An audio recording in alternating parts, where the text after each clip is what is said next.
সাংবাদিক দম্পতি সাগর রুনি হত্যাকাণ্ডের ১৩ বছর পূর্ণ হলো আজ। ২০১২ সালের ১১ ফেব্রুয়ারি নিজ বাসায় খুন হন এই সাংবাদিক দম্পতি। ১৩ বছর কেটে গেলেও মামলার কোনো অগ্রগতি দেখা যায়নি। সাগর সারোয়ার ও মেহেরুন রুনির একমাত্র সন্তান মেঘ। মা বাবা হারা ছেলেটি এখন থাকে তার মামার সাথে। কিভাবে দিন কাটাচ্ছে সে? সারাদিনই যে ক্লাস করি, পড়তে যাই, তারপর খাওয়া দাওয়া অ্যান্ড মাঝে একটু ফ্রি থাকলে গ্রাফিক্সের কাজ করি, এটাই।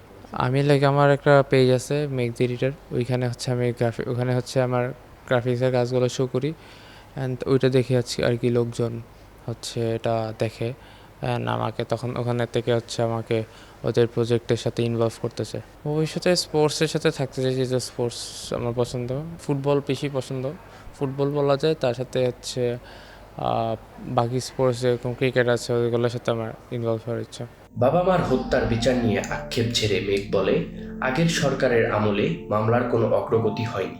আগে গভর্নমেন্টের থেকে আমরা কিছু পাইনি, পাইনি বলতে কোনো অগ্রগতি আমরা দেখিনি, বাট এখন আমরা অগ্রগতি দেখতেছি। তো আশা করা যাচ্ছে যে আমরা কিছু একটা পাইতে পারি, না পাইতে পারি, এটাই। মামলার বাদী মেহেরুন রুনির ভাই রোমান জানান, নতুন সরকার আসার পর কিছুটা আশার আলো দেখতে পাচ্ছেন তারা। তৎকালীন সরকার বা ক্ষমতাবান কেউ এই ঘটনার সাথে জড়িত থাকতে পারেন বলে ধারণা তার।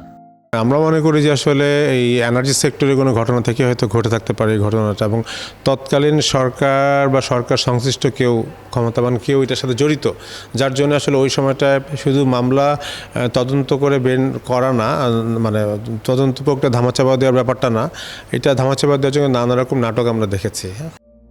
রুনির ভাই আরও জানান, সাগর রুনির স্মৃতিতে এবছর থেকে যাত্রা শুরু করেছে সাগর রুনি ফাউন্ডেশন। তিনি বলেন, মানবাধিকার এবং সাংবাদিকতা নিয়ে কাজ করবে সংগঠনটি। Sadman Shaon, the financial express.